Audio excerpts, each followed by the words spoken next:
Hey guys, welcome to Boxing Squared for boxing news and views from around the internet. Now, there's a number of top heavyweights who've been fighting on well into their late 30s, some even to their late 40s in recent years, and a number of them have had a high degree of success. The one that broke the mold and really broke the mold was Vladimir Klitschko. He was fighting at an elite level right up until his late 30s, and he was pushing 40 when he lost to Tyson Fury.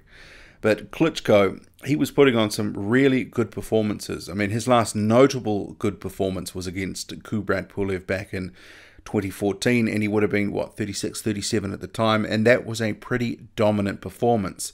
But there wasn't a huge drop-off in some of those earlier ones, between 35, 36, 37.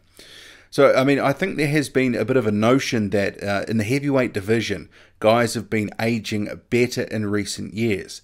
I mean, it's sort of hard to say one way or another, but time, it does catch up with them. It catches up with them all. And Father Time, as we know, undefeated record. Some guys can wind back the clock for a time. They can delay it perhaps for a couple of years, but in the end, Father Time, he comes in with the KO. And what's got me thinking about this is the David Haye loss to Tony Bellew. Because I think we'd all agree a prime David Haye takes out Tony Bellew, and probably in spectacular fashion. And a lot of us, including myself, were predicting David Haye, if he had anything left in the tank, that he should beat Tony Bellew. He just had nothing left to give that could actually get the job done. And Carl Froch, he made a very interesting comment that stuck with me in round one, because this was something that I was noticing as well. I mean, sure, David Haye, he was landing the jab and looking reasonably decent doing so, but Froch noted, and this is something I'd picked up on too, Haye looked like he was sort of stuck in mud. The feet and the legs, they just weren't doing what you were expecting or hoping that he would do. That sort of athleticism, the sort of light on his feet, and injuries aside, and because injuries do play into my point here, it wasn't the David Haye of old. So the guy, he was coming forward, he was almost plodding forward at times. It wasn't bouncing around, sort of sniping in and out.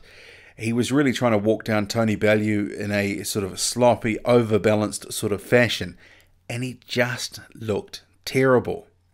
Didn't look good.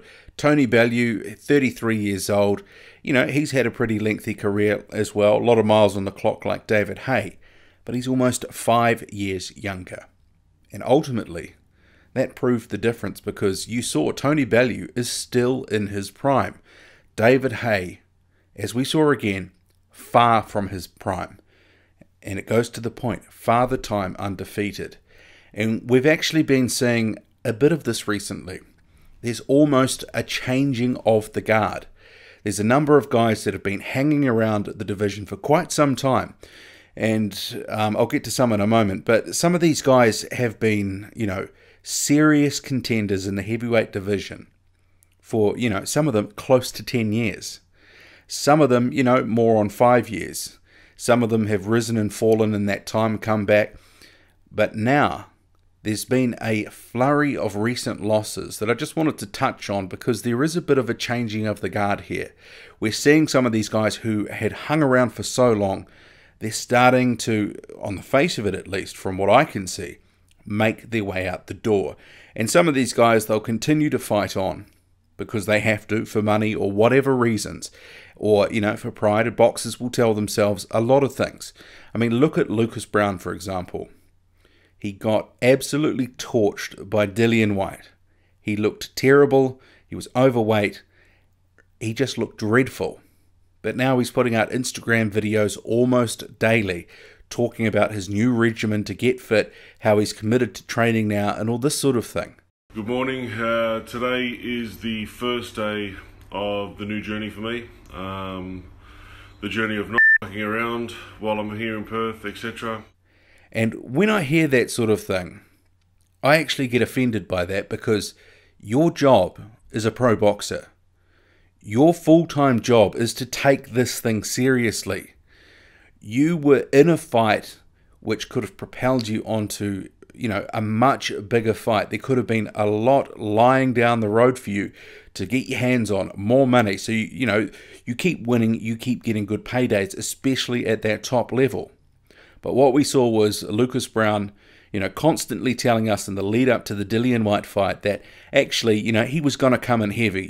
He had the power in both hands to get the job done. But ultimately, the guy that got in the ring had nothing. Looked terrible, did nothing, blocked punches with his face. And now he tries to tell us, well, actually, the error of my ways was I didn't train hard enough. I mean, give me a break. That is just an ultimate cop-out, and Lucas Browne is sounding like a bit of a deluded fool right now. He thinks he's going to make some big, bold, brave comeback. But to me, I just think, it's all a bit ridiculous. He's just had a birthday, 39.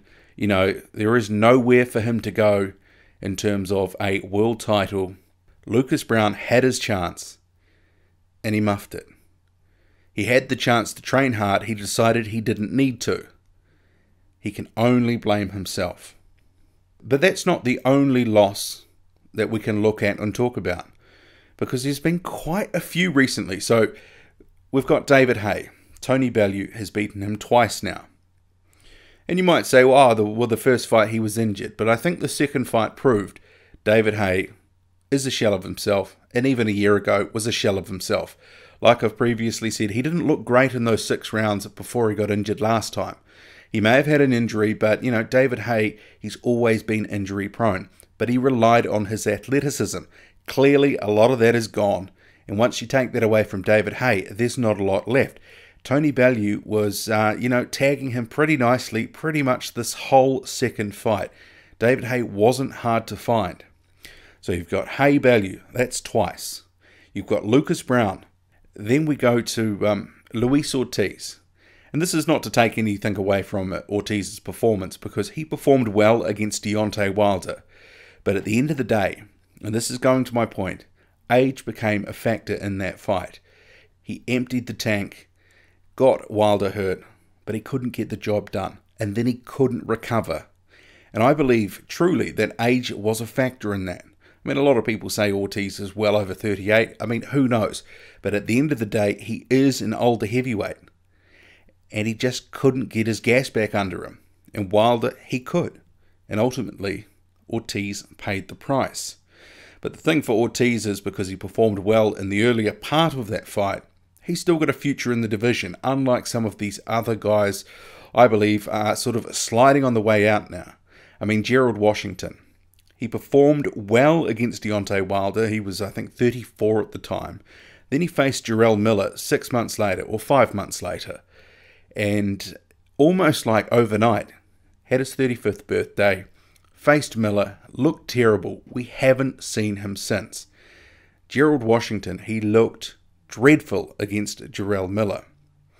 Another recent guy, and a lot of people have been getting on me for saying that Johann Dorper didn't actually fight that well.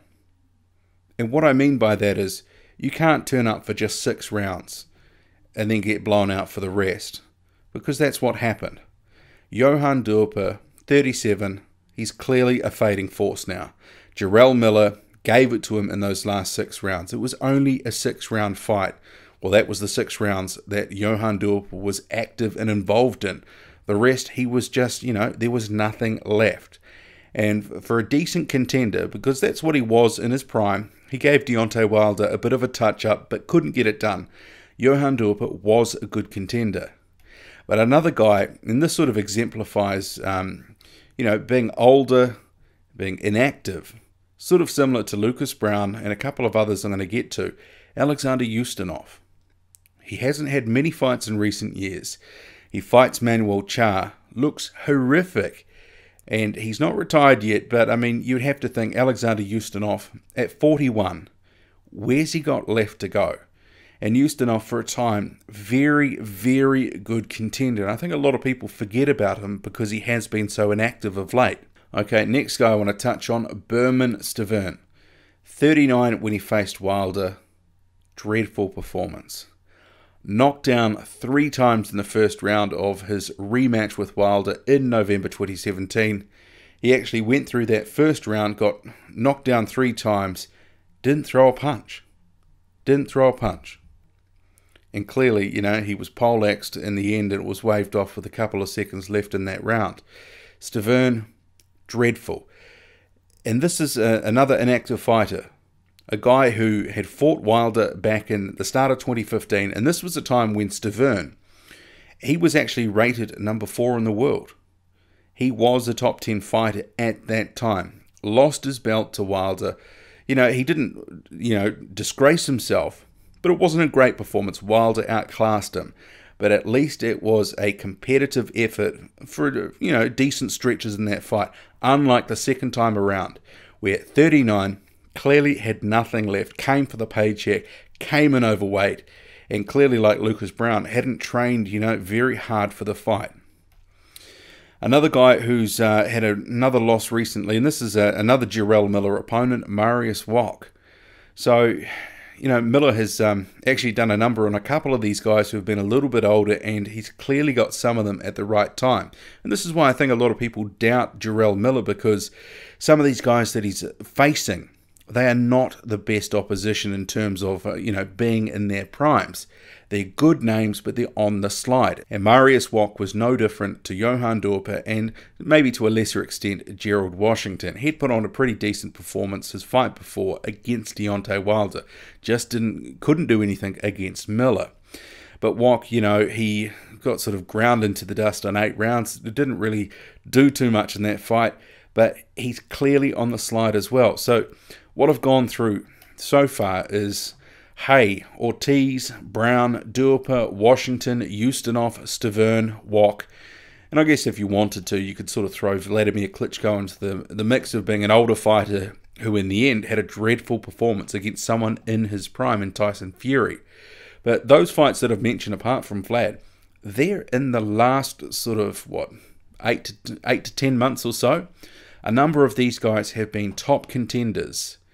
Maybe not so much Washington, but a number of those guys either top contenders or even champions at time.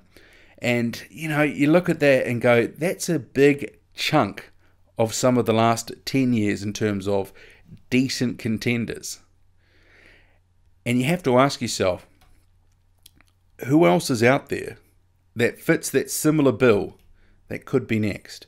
But before I get onto them, because I think this will build onto the next point quite nicely, a lot of these guys had something in common. Inactivity. And the fact that they were older fighters. David Haye, 5 fights since 2011. Stiverne, he had 1 fight in between his title fight that he lost, between his title rematch.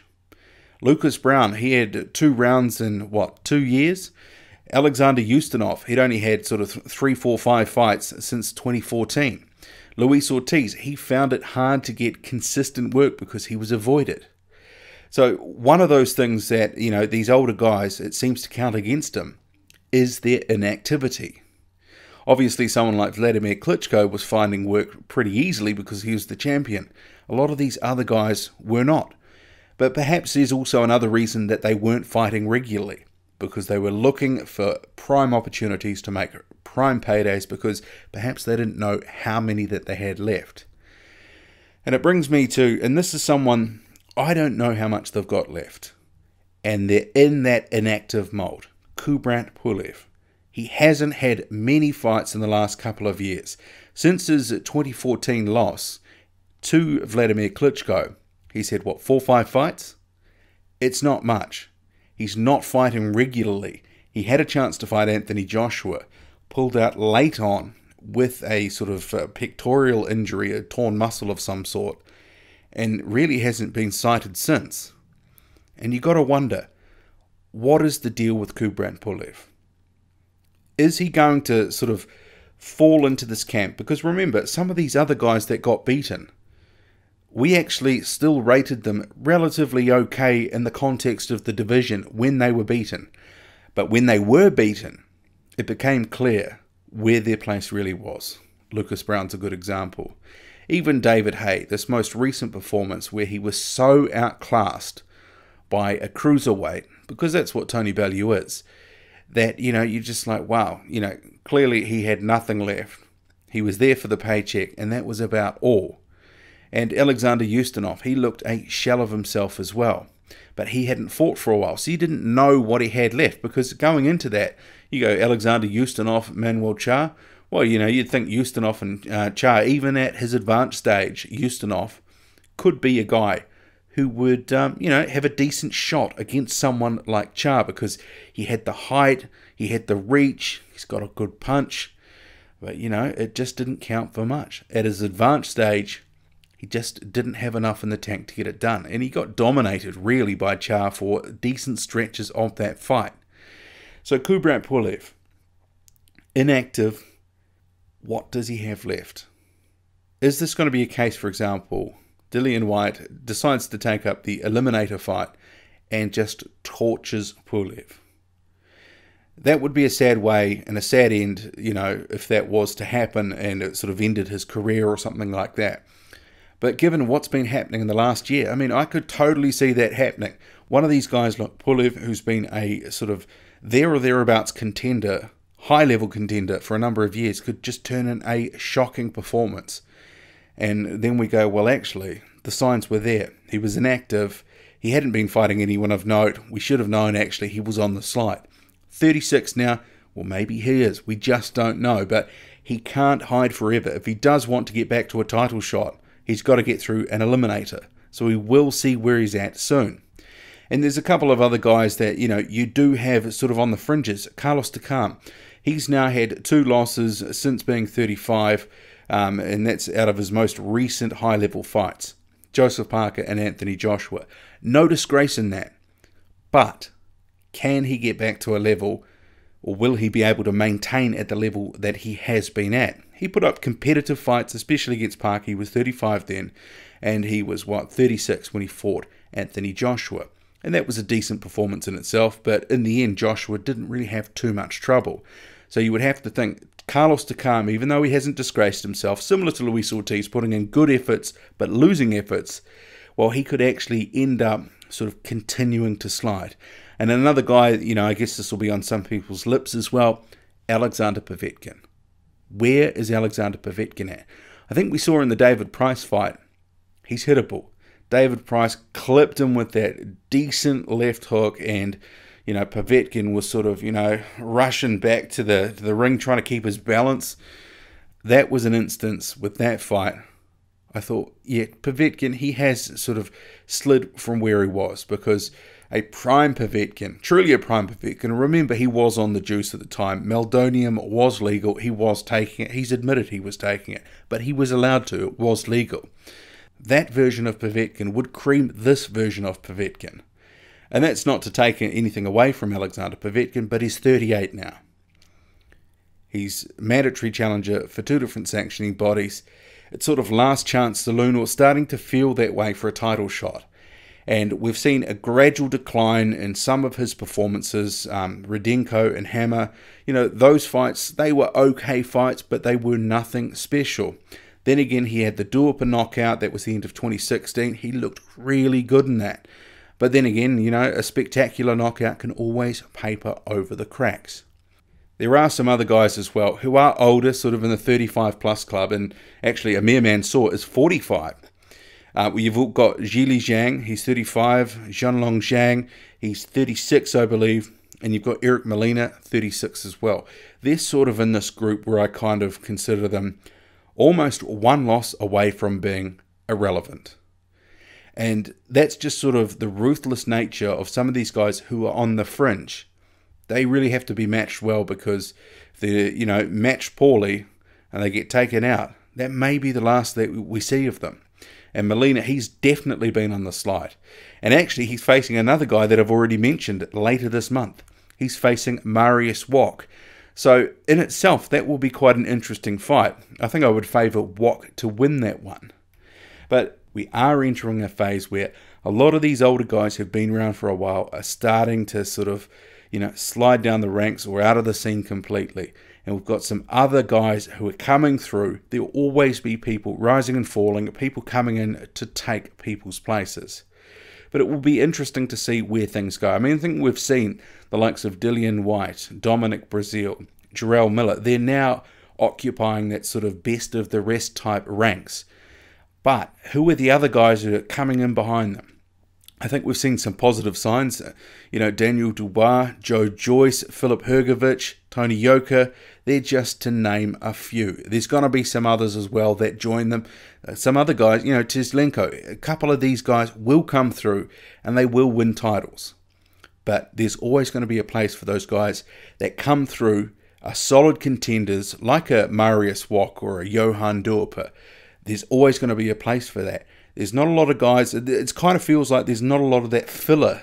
I don't want to really characterize it as that, but there's not a lot of that filler at the moment. But it will happen. So there is a bit of a dearth of quality in the division in terms of there's a number of top guys, but then there's a bit of a drop-off after the next best contenders. Feels that you could maybe rank 10 to 30. It'd be quite hard to sort of pick them all together and sort of separate some of them. What do you make of it all? Drop a comment loud and often. Hit like, hit subscribe. Follow me on Twitter, boxing_squared. I'm out.